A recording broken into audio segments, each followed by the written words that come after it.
It's another edition of the Trading Tips video newsletter, teaching you how to become a successful trader in less than 5 minutes per week. The video newsletter is brought to you by TradingTips.com.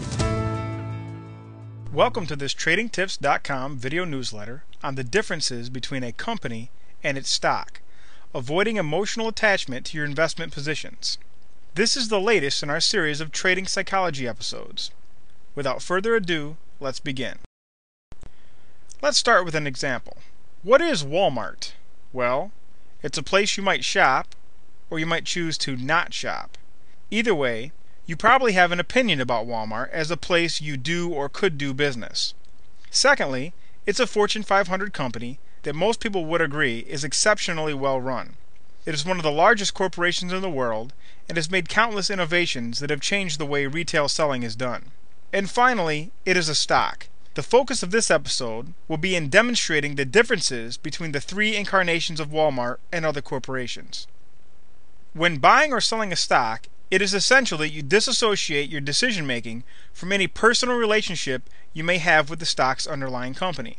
We all have personal relationships with hundreds, if not thousands, of corporations. Just think about the number of places you do business in a given year, the places you shop, the restaurants at which you eat, the websites you visit. Then think of all the makers of products you use. You have some companies you undoubtedly have favorable opinions of, and others you don't like at all. But all of this is irrelevant.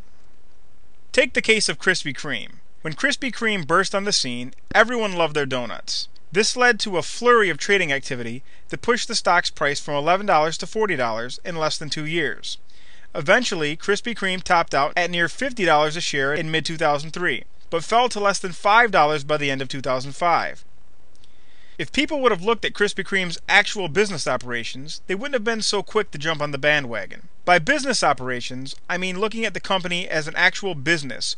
Does the company have good income and cash flow and a solid balance sheet? Maybe it has products in development for the future that are likely to be sensations. Maybe there are macroeconomic developments on the horizon that will favor the company. While all of these things should be considered, the fact of the matter is that by themselves, they too are totally irrelevant.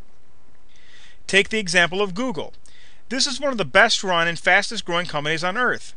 The problem is, though, that everyone knows this. Thus, high growth expectations are already priced into the stock. On November 7, 2007, Google reached an all-time high of $747.24. 1 year and 2 weeks later, it was trading at $247.30, a 66.9% devaluation. Had Google truly become a third of its former self in that year? No. The company was still well run and growing fast. The problem was its valuation had gotten all out of whack. By now you can see how the stock is separate from the underlying business. You might enjoy using Google. You might see it as a marvelously well-run company with a great future ahead of it. But if this is already priced into the stock, it's irrelevant. You need to focus on the stock itself, looking at valuation metrics such as PE, price to cash flow, and price to book, as well as the numerous technical statistics and chart patterns covered in other TradingTips.com videos. These are much more important than how well a company is run or especially your personal feelings about the company. A good company can be a bad stock, and vice versa. GM was a bad company.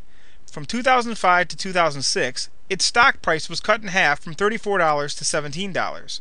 Many analysts predicted GM's eventual bankruptcy. But did this mean it was a bad stock? People who bought in early '06 at $17 could have doubled their money by mid-February 2007, even though the stock was eventually headed to zero. So to recap, don't get personal about your stocks. Completely separate the image you have of the company from its identity as a stock in your portfolio. Keep in mind that a good company like Google can be overbought, while a bad company like GM can be oversold. Good companies can be bad stocks and vice versa, so know the difference. We hope you've enjoyed this TradingTips.com video newsletter. Thank you for watching and good trading. This Trading Tips video newsletter has been brought to you by Manny Bacchus's First Hour Trading System. Every day there's money to be made in the first hour of stock trading. This is the world of day trading, not for novices, unless you have a system. The First Hour Trading System. Visit firsthourtrading.com now and sign up for a free 30-day trial. You could make enough in the first hour of your day to take the rest of the day off. Do you want to view more Trading Tips videos? Visit tradingtips.com. Sign up for our free video newsletters. Become a successful trader by visiting tradingtips.com.